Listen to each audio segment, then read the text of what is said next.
But if I move it up on the finger pads, on my fingers, on the pad, move it back and forth, you can see that I have control of the basketball.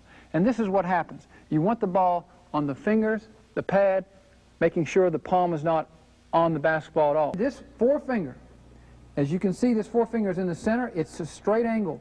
But you can see the rest of my fingers are at a slight angle to the right. That's what happens. Your hand is slightly in a degree to the right, maybe 5 or 10 degrees to the right. But the center of my hand, from the knuckles back, is straight on the ball with this finger. So when I release it, it goes off of this finger. The rim sits in a horizontal fashion. The arm sits in a vertical fashion. So we want the elbow to be perpendicular to the rim, just like a T. We want to form a T when we have the basketball in this area right here. You want the elbows straight like this. Here's what happens. If I move my elbow out like this, you can see that just by turning my hand on the basketball, my elbow will go out. When your elbow is straight, your hand is going to be a slightly 5 to 10 degrees to the right on the basketball, and your forefinger is going to be in the center. The left hand basically does not do the shooting. The left hand basically guides the basketball, and you should not have the basketball in the left hand in a firm grip. It should just be sitting there. If I let go of my left hand right now, watch what happens.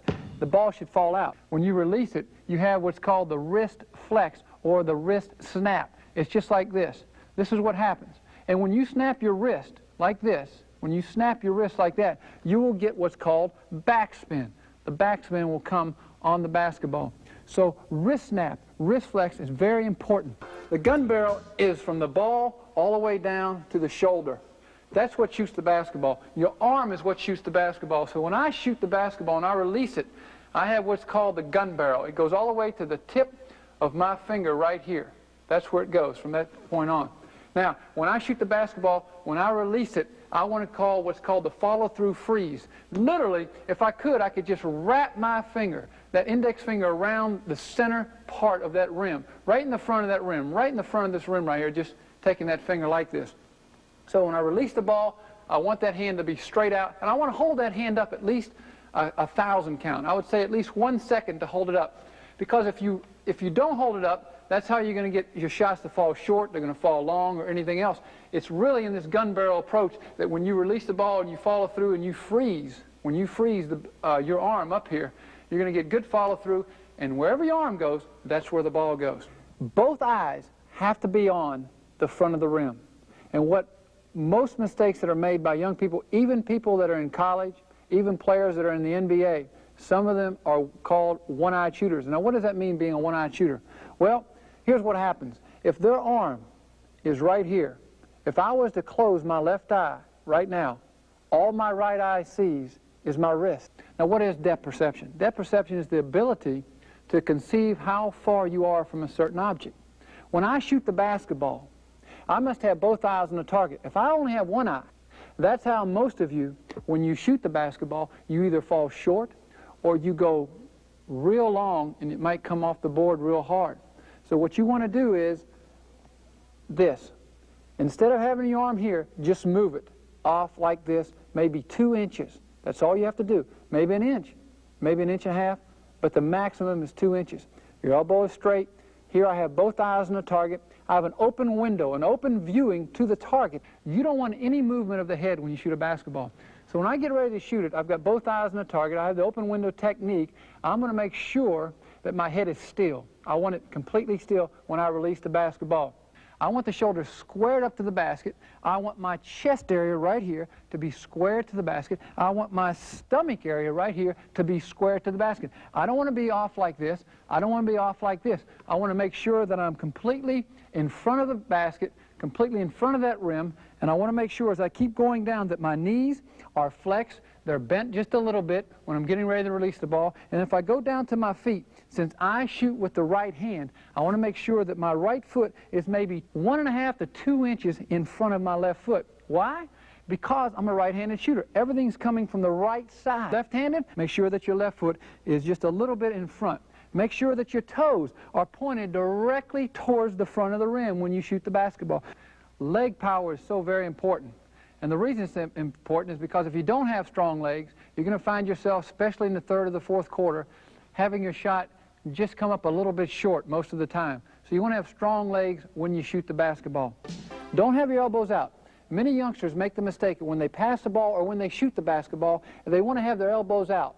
Now, we went over that before, but I want to explain to you again. The reason you don't want your elbows out like this is because you'll start pushing the ball. You'll start pushing the basketball, and you want to shoot it. So keep your elbows close to your side, almost as if you had a little chain that was hooked around your arm, and you couldn't pull it away. So that when I take the basketball here, you can see my elbow is almost touching my side. In fact, it is touching my side right now. As I go up to shoot the basketball, you can see I have the straight elbow and everything else that we've talked about. So make sure that your elbows are close to your side. Now, as I go up, watch this last point. As I go up right here, you see my elbow? It's directly in front of the rim. This is where you can check yourself. You can freeze yourself. As I get ready to shoot the basketball right here, I can just take my elbow and make sure that it's facing the rim. What happens is most kids' elbow will be out like this. It's not facing the rim, and this is why you're beginning to push the basketball. So make sure that that elbow is close to your side, and as you raise your hand up to release the basketball like this, that elbow is directly pointed towards the front of that rim. Now, the target, of course, is the rim. Now, I want to look directly at the rim. I want to look at the front of the rim. As you can see, that rim is divided up, and it's 360 degrees. It's a center. It's a circle. And if I can put in my mind that just to divide that up and just come to the front of that rim when I shoot the basketball, no matter where I shoot from any area of the court, I look directly at the front of that rim. And that's my target. The higher the arc, I believe the less degree of mistakes that you will have when you shoot the basketball. Some people shoot a flat arc. They may shoot the ball straight on to the rim, barely getting over the front of it. Other people shoot a real high arc. And it literally, when you shoot, the higher the arc you shoot, what happens is this: the ball, when it hits the rim, will have a better opportunity for your offensive players to get the rebound and to put it back in. The flatter the arc, when it does hit the rim, it's going to come flying way out, and it's really going to give an opportunity to the other team to fast break on you. So when you shoot the basketball, you want it to be able to hang on the rim. Mechanics of shooting. Let me go over those again one more time for you. First of all is finger pad control. Secondly, make sure that the hand is directly behind the ball. Thirdly, always have your elbow straight. Fourth, make sure that the left hand is there just to support the basketball, but don't hold it there real firm. Fifthly, wrist flex, the snapping of the wrist, which will give you backspin. Six, the gun barrel approach. Wherever you shoot the basketball, that's where the arm goes. Seven, the follow-through freeze. Make sure that when you shoot it, that you freeze your arm for at least 1 second. 8, the target should be the front of the rim. 9, always develop the proper arc or proper arch when you shoot the basketball. 10, learn to hang the ball close to the rim.